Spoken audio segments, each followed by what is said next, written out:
Congrats on the win. 23 fast break points tonight. Can you talk about how having LaMelo Ball back in the starting lineup and back with you guys playing in general changes the pace of the team? Yeah, I mean, he's given us great pace all year. He's one of the reasons why we were top three, top four team in pace all season. So it's good to have him back. We got some easy ones with him in transition. I expect it to only get better from here, but it was a breath of fresh air just to have that jolt back in the gym for us. And all our guys have been playing with great pace. You know, we found our way again playing with pace even before this, but Melo really takes us to another level in that regard. Go to Rick. JB, did you ever anticipate LaMelo playing 28 minutes tonight, and how do you think he handled the workload? Yeah, I thought he handled it well. It was conversation between me and him during the game, gut feel, just watching him, monitoring him. I thought he handled it fairly well. And, again, I'll look at it and see, if there was areas I could have maybe cut out a few minutes, but I tried to rest him there down the stretch. I thought, we could have closed without him. Unfortunately, I had to bring him back there late, but I think in general, he handled it fairly well. We'll see how he does tomorrow. I know everyone is different as far as how they react to extended absences, but were you taken aback by how quickly he was that effective tonight? Yes and no. I think you never know how someone's going to respond off that time off. If anybody's going to, if there's a guy that can maybe come back and not miss a beat, it's Melo. He just has that instinct, that feel. That didn't quite surprise me. I think I wasn't sure about the conditioning until he got out there, but he looked pretty good out there. He's got another gear, another level to get to in his conditioning. But Rick, I think if there's one guy, Melo's one of those guys that just has great instinct and feel, no matter when he's playing. Let's go to Rod and then Will. Hey, JB, Miles had 27 points tonight. He's playing well, obviously, before LaMelo came back. But just what do you think with Melo back now? How does that help Miles' game, if at all, out there on the floor, do you think?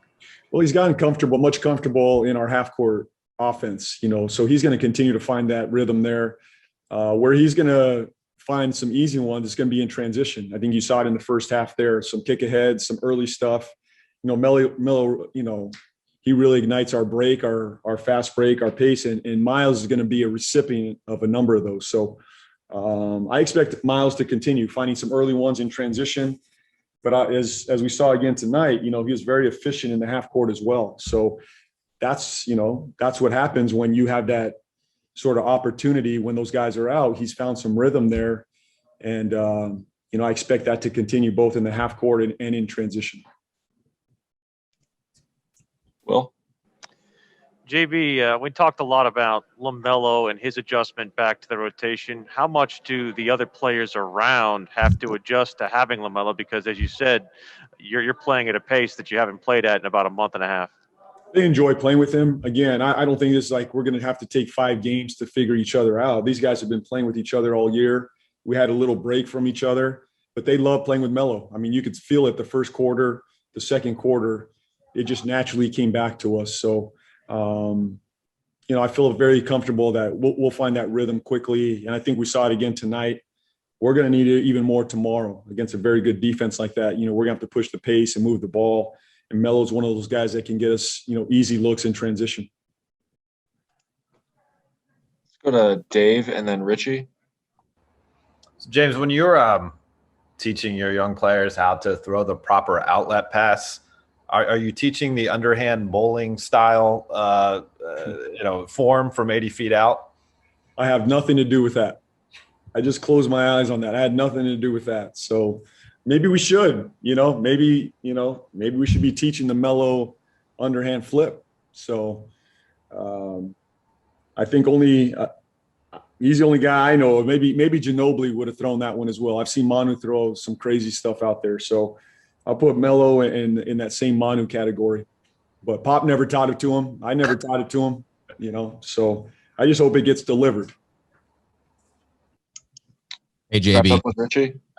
I know this is more of a technical question, but I've noticed Miles catching the ball on the run a little bit more, especially out of those flex cuts and flex screens out of the corner. Is that a strength of his that you want to highlight? And what benefits do you see kind of running that action for him? Well, he gets ahead of steam, and I think back to like a Corey Maggette. Remember Corey Maggette? He used to do some, similar power and strength. And once that train gets moving, it's tough to stop. So getting Miles on the run is a focus all season for us, and he's taken to it. So we do it a little bit out of the flex. We do it in some other areas as well. He does it just sometimes in flow, as you've seen. He just catch and goes, off a closeout. We've done a little bit now out of the flex game. So it's a real strength of his when he gets going to that right hand with some power, and he's able to make plays, get to the rim. And I think that's another level of growth for him. Even there's another gear there as well, moving into this summer to develop and into next year. I think he can really be a guy that can get downhill off those catches very consistently. Even, as we're seeing it right now, I still think there's even more there.